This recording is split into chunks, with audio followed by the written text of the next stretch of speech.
China is a new exciting 36-week enrichment project for students of Stoke-on-Trent College and City of Stoke-on-Trent Sixth Form College. The programme gave our learners the opportunity to explore the rich history and culture of China, culminating in an 8-day visit to Beijing, Shanghai and Suzhou, home of Stafford University's China Centre.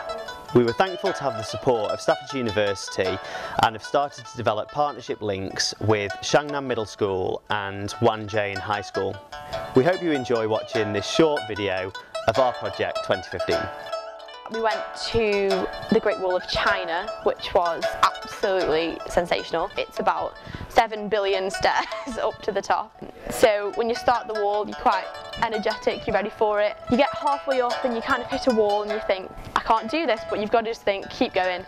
And it's worth it at the top because the view is just incredible. You see the whole of the mountain.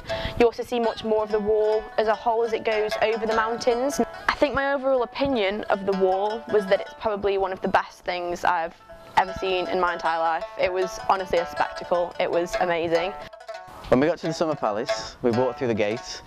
There was some dragons to the right, and you could see through the trees and you had a slight glimpse of what was to come. But then as you went round a corner and you saw the man-made lake that's there, and we then walked along the world's largest corridor all the way around just past the Summer Palace itself. You could see it up on the hill, which is made from the dirt that was scraped out to make the lake. It was at that moment when you walked through that you realised, wow, this is why I've come to China, this is where I want to be.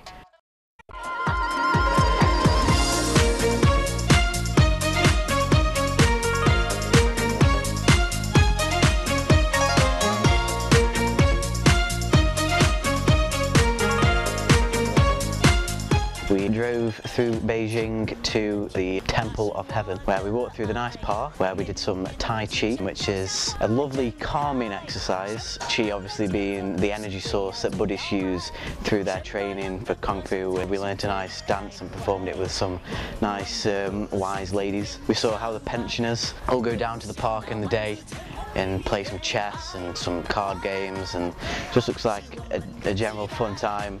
Went into the temple, which is really nice, it's huge, good picture opportunities, good selfie opportunities.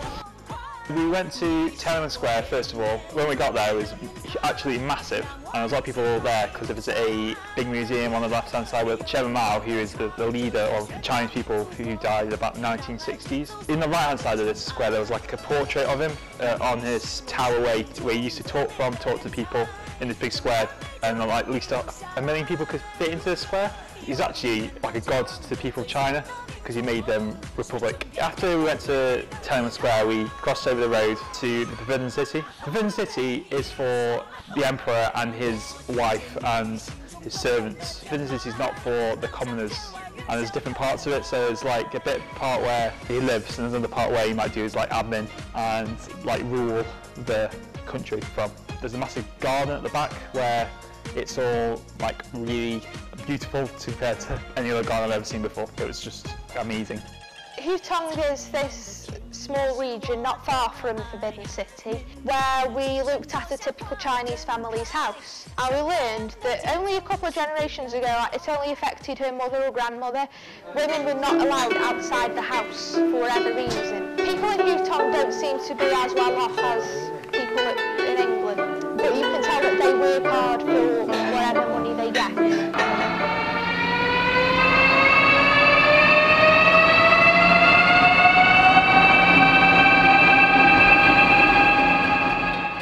We travelled to the GIS Centre, which is the Staff's Uni China Centre. Here the facilities were like amazing. The students there that we met were really nice and really friendly, and the presentation that we had was really good. We were told about the culture and culture shocks that we might experience whilst in China. In the evening we travelled to Shangtang Street. It was a lovely little street which had a river flowing through the middle where boats were going, which you could ride on, and the streets were very quaint and lots of different shops and restaurants. Very traditional. There was lots of different items, clothing, food, jewellery, everything you could think of that was on sale there.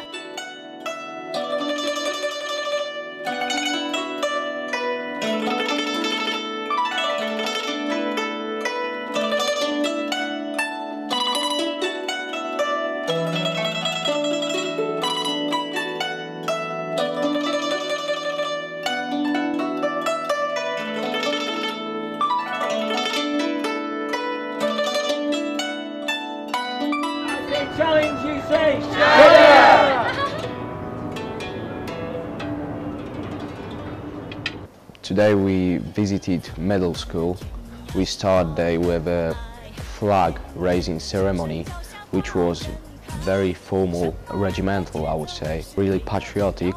I think it was a good thing to see because we could see their culture, how they respect the flag, how they respect their country. We had opportunity to see their lessons, and my favorite were dancing and music lessons. At Shanghai High School, it was very interesting. I thought they spoke better English than the middle school.